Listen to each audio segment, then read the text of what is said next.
You hate hitting thin shots. Everybody hates hitting thin shots. Well, there's one thing that's going to solve this once and for all and have you hitting the ball really solid every single time. So what we have to do to play great golf is we got to get our weight to the left.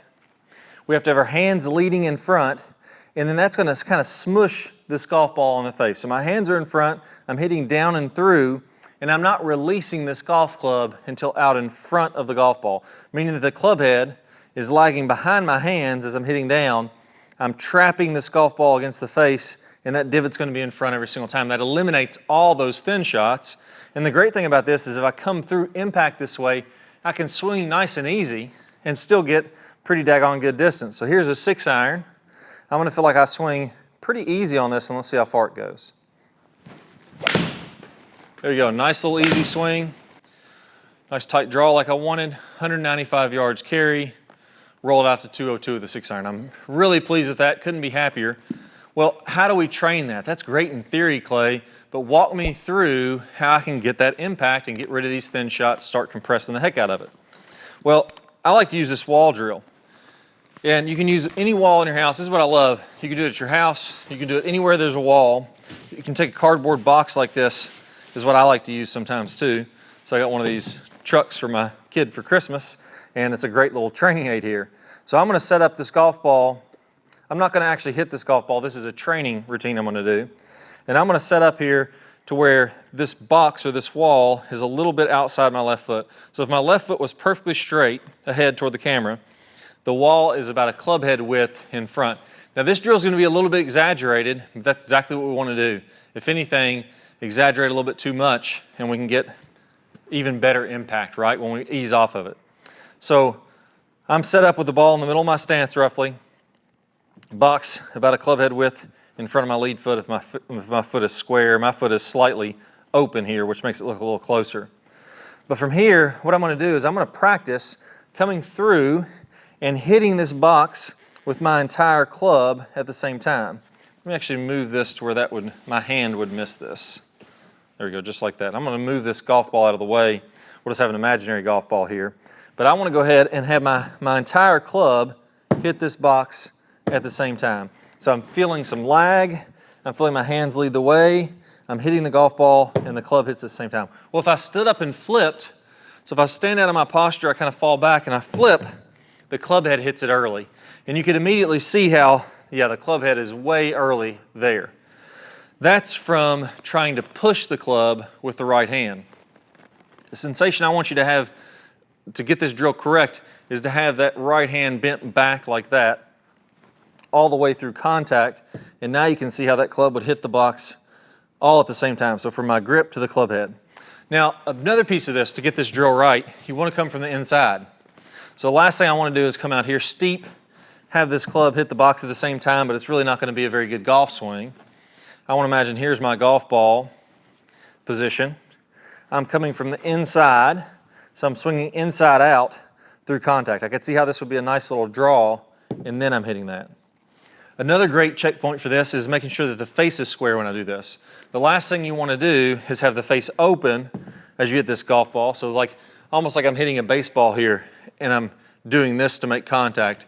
That would be great because I'm releasing out in front, but look at the face, it's wide open. If I make that same baseball swing down here, the face is pointing wide open. Look how this leading edge is not square with the box when I'm into there. I want that leading edge. I'm going to go ahead and rotate it to where now the whole leading edge is touching the box. So that would be open. This would be square.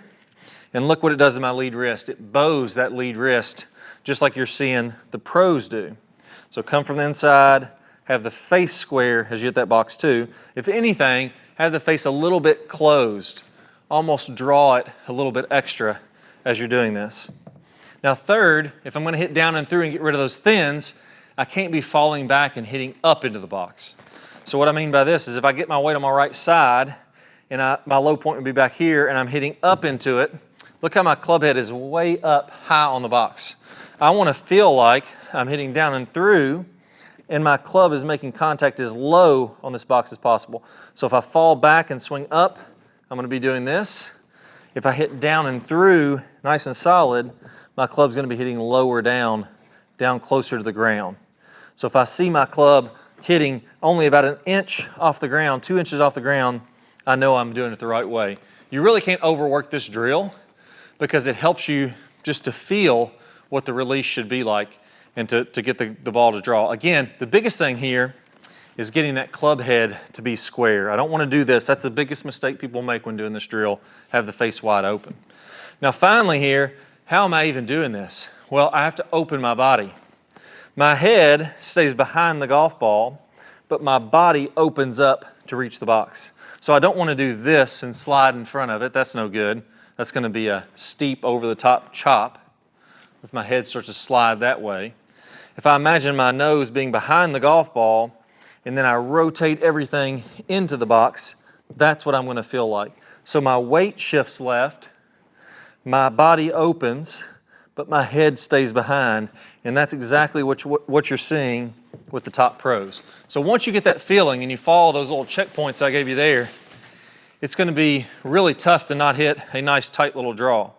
Let's go ahead and give it a whirl again. Let's see if we can get one to turn over from right to left. And I'm just going to have that same sensation that I just had as I was doing that drill.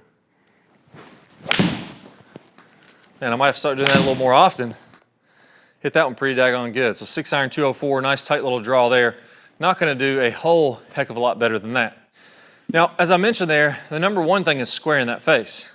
You see, what most people have been taught to do is to square the face by rolling the forearms, and that's a huge problem. So if I put this box out here again, if I've been taught to square the face by rolling the forearms over each other, watch what happens when I do that with this drill.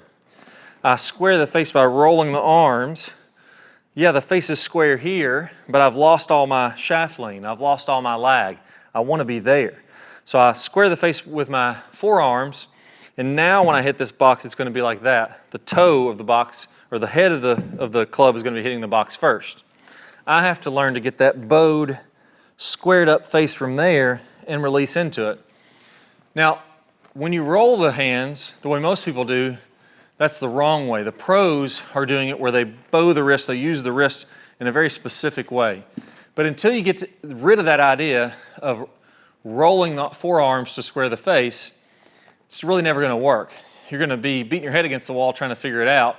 But until you get rid of that flawed concept, it's always going to be under there sabotaging your results.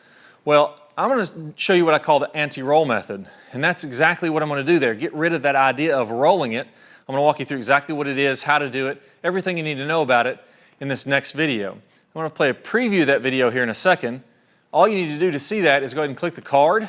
If you don't see one of the cards that pop up on your screen, go down to the link below in the description, click that link, and you'll get instant access to this video there too. So click that video right now. I can't wait to share with you the anti-roll method so that not only this drill makes sense, but all the drills make sense on how to square that club face up like the pros are doing and hit draw after draw after draw. Let's go and get started. Here's the bottom line. If you've been taught to roll the club in the early downswing, that causes the shaft to get steep. And that steep club causes all your problems. It causes you to hit it way behind the big hitters and way inconsistent with your quality of strikes. So you're in the tall grass and the trees and the hazards all day long. Now the great news is this. There's really only two pieces that you need to know to fix all these problems. The first one is we need to learn the proper way to square up the club face. Instead of rolling the forearms and getting steep, there's another way that the pros do this. Once you learn this right way to square up the club face, then you can shallow out from the inside and everything starts to fit together. Now I'm going to teach you this right now in what I call the anti-roll method. You may also hear this called the motorcycle move or the tour twist, but let's walk through exactly how to do that. Now what I want you to do is go ahead and go kind of in the last parallel in the downswing. So here, I want my hips to go ahead and be opening up. I want my club to be parallel with the ground, and I want my hands to be in front of my right thigh. Now, when I take my grip, you're going to notice that when I do this, the club face is basically straight up and down. So if I'm looking at it from this angle, you'll see the face is straight up and down, and my logo of my glove is pointed out in front of me. Now from there,